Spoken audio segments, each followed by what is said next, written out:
Hello and welcome to GameRules.com. My name is Mark. Today I'm going to teach you how to play Wizard. This is a precision bidding trick-taking card game for 3 to 6 players. In this game, each round, players are going to bid on how many tricks they think they can capture. If they capture exactly how many tricks they bid on, they will earn points.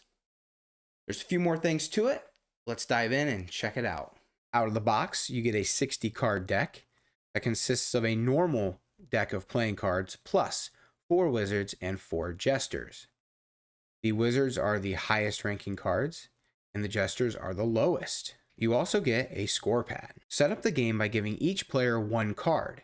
Whoever is given the highest ranking card becomes the first dealer. That player shuffles the deck and deals out the hand. Each round, there will be more cards dealt. For round 1, each player is given 1 card. Round 2, they will be given 2 cards. Round 3, they will be given 3 cards, and so on until the final round. For the final round, all of the cards will be dealt. After each player has their single card for the first round, the rest of the deck is placed face down, and the top card is turned over to determine trump. For the final round, there will be no trump. Whatever suit is turned up becomes the trump suit for the round. And that means that when compared to all the other suits, it is the most powerful. If the card that is turned up is a wizard, the dealer gets to look at their hand and pick what suit they want to be trump. If the card that is turned up is a jester, then there is no trump for the round. Once trump's been set, it's time for the bidding phase. Now, starting with the player left of the dealer, each player will look at their hand and say how many tricks they think they can capture. For this first round, it'll either be 1 or 0. It is possible for the total bids to be more than possible tricks each round. After the bids have been documented by the scorekeeper, the play may begin. Let's get through this first round, and then we'll take a look at a larger hand size to see some more of the possibilities for trick play. For this first round, each player only has 1 card. So the player left of the dealer plays their card to the table, and then continuing left around the table, each person plays their card to the trick. The highest card in the lead suit, or the highest trump card, or the first wizard played to the trick wins it. That person collects the trick. Right away, we can go ahead and tally up our score for the round. Now, before we get to keeping score, let's take a look at a hand with more cards. Here we jumped to the 4th round. Each player gets 4 cards. Each player has made their bid, and now the player left of the dealer will lead the first trick. They may play any card from their hand. They play the 3 of clubs. Continuing left around the table, the next player must follow suit if they can.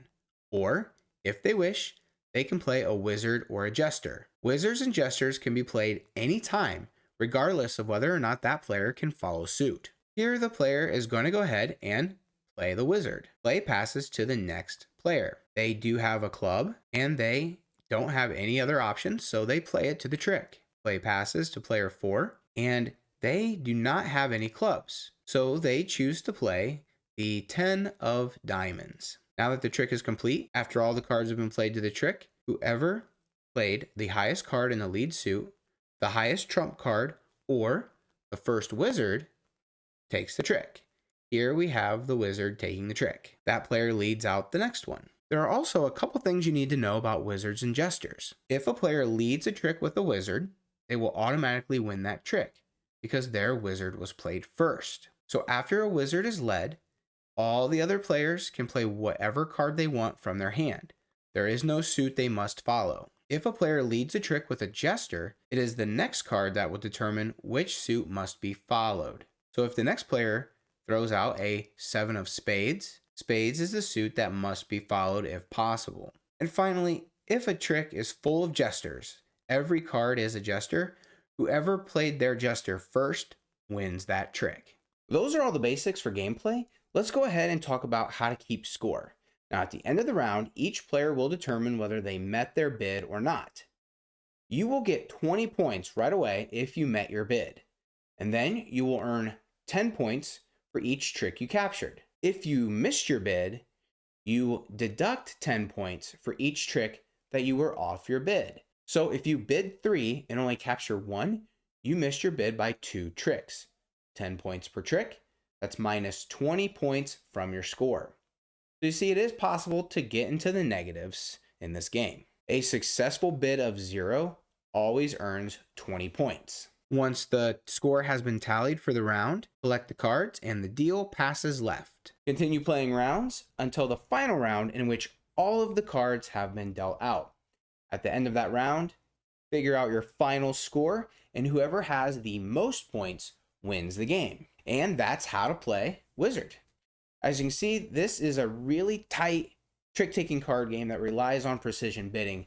There is not a lot of room for error, and there's a nice balance between very specific gameplay, making that precise bid, and a few gotcha cards. The Jesters and the Wizards really mix it up just enough to where you're not always 100% sure whether you're going to get your bid or not. Thank you so much for watching. If you found this video helpful, the best thing you can do to support the channel is hit subscribe, ring the bell, and give a thumbs up. If you'd like to go an extra mile, you can leave a comment down below. Thank you so much for watching, and until next time, keep on playing.